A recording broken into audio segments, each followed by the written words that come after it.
Okay, the time is, remember, I'm constantly poisoned in here. It's no joke. 12:01, heroes, good guys, decorated, honored, for real deal, decorated with medals, military officials. Thank you for everything you've done. Just for you, on the dot, within the first 10 minutes after Eastern time zone of 12:01 p.m., 23rd of September 2025. Okay. We're rolling camera app, everything rolling good. There's been persistent and constant physical combat going on underneath my floors. I can't say where, but it's atrocious. Here we go. And here's this one. As soon as I hit the camera app,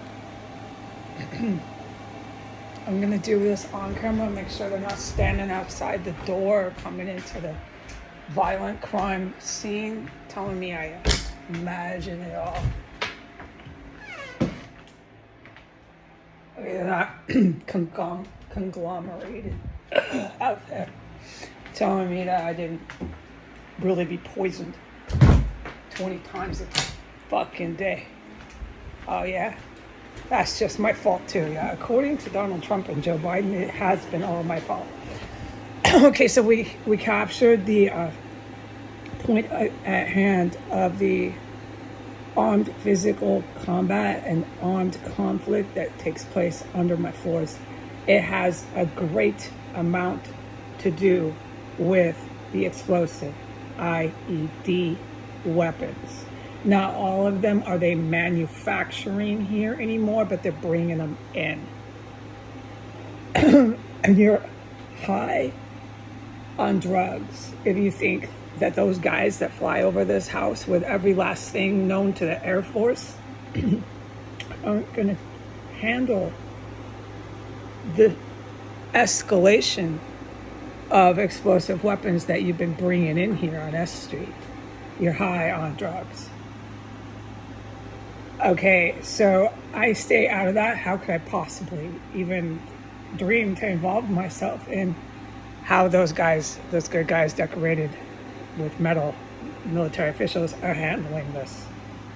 I'd be speculating, so I stay out of it. But I am to, at this precise time I announced, start the camera app rolling, which I captured more IED attempts.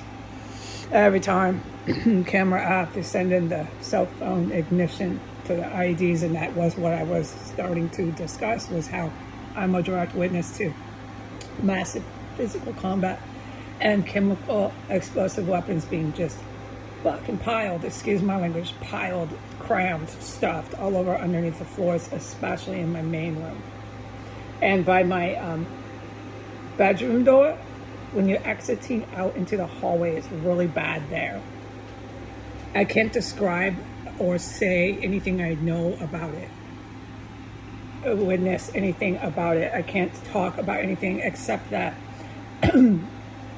every day they crawl in and they ding ding bang bang bang bang bang bang, you know, hard metal crashing, knocking, bashing on the metal pipes of radiator 1 and radiator 2.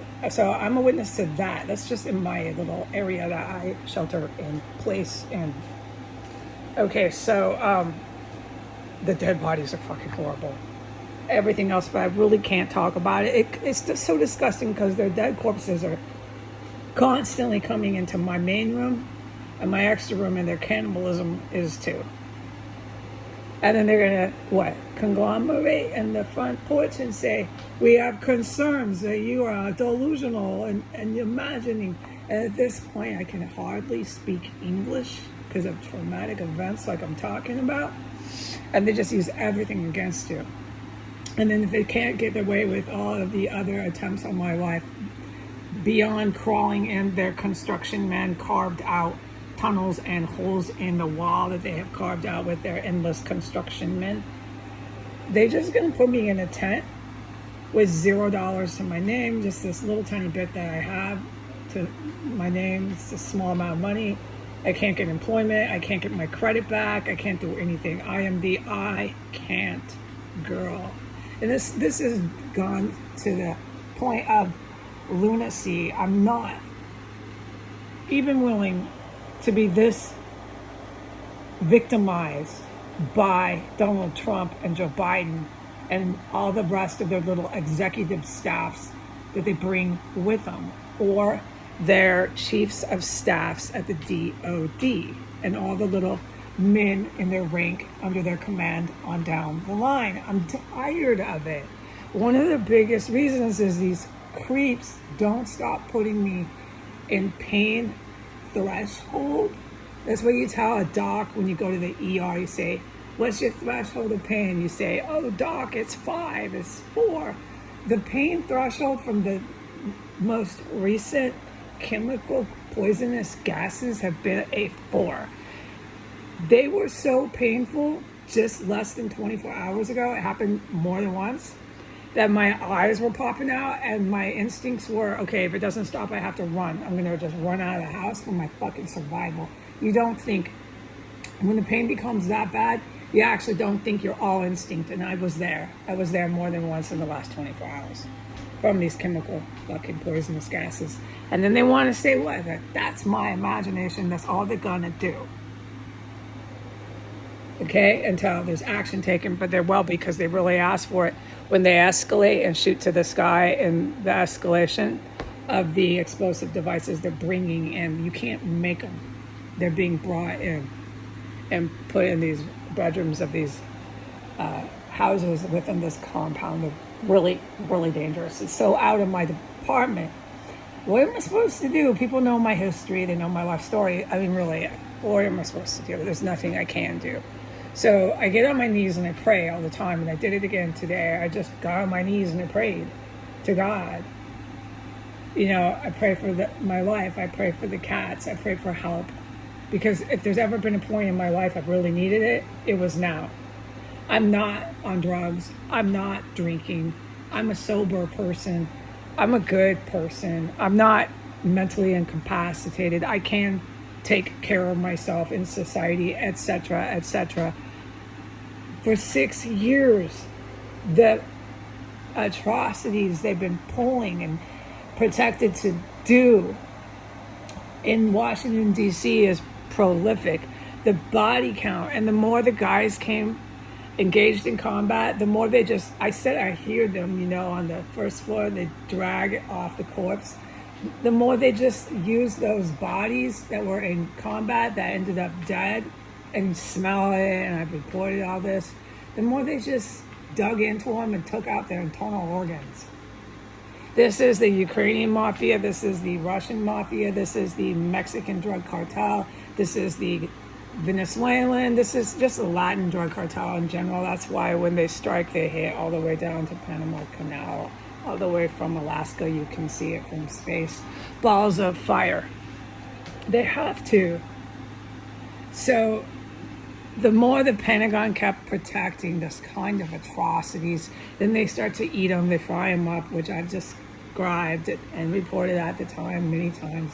I've described, you smell it, the rotten fish, the disgusting stench, hitting the hot oil, the cannibalism, nothing. They just think this is good. We can do this. We're protected by the White House. Both administrations, around and around we can go. In a merry-go-round, we're protected by the Pentagon. Look, there's one of our leaders, the defense minister of Saudi Arabia. Look, he's on the paper with Hagsworth. And before that, it was this other male in the DOD. He's an African-American male. He's actually far worse than Hagsworth ever was. And if he is arrested by the good guys, my creator, who I choose to call God, demands I go to his hanging. And I'm not the type of person, if anyone's been listening to what I say all these years, I'm not the type of person that really wants to go to a hanging, but I have to go to his hanging because of what he did to my family. And my family are these decorated veterans with medals.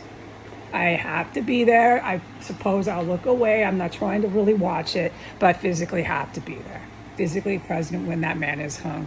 He was under the Biden administration, and what he did to the United States is why he is hung if they get him. Now, I don't know. These guys are the best skilled, most best, highest level mountaintop climbing to the mountaintop, war general. So the only way I ever encountered people like this was I moved into a freaking terrace cell by the White House. And then I started encountering all these kind of people. Yeah, I did. So that's my story. But I do know that this man, the African American man, Chief of Staff DOD under Biden, if they get him, I don't know what the good guys are going to do. So that's what I mean by I'm speculating. If they get him, they definitely hang him. And if they do, I have to be there. That's the one I go to. I don't want to go to hangings. It's going to really creep me out. But it can't be any worse than having survived this stuff here.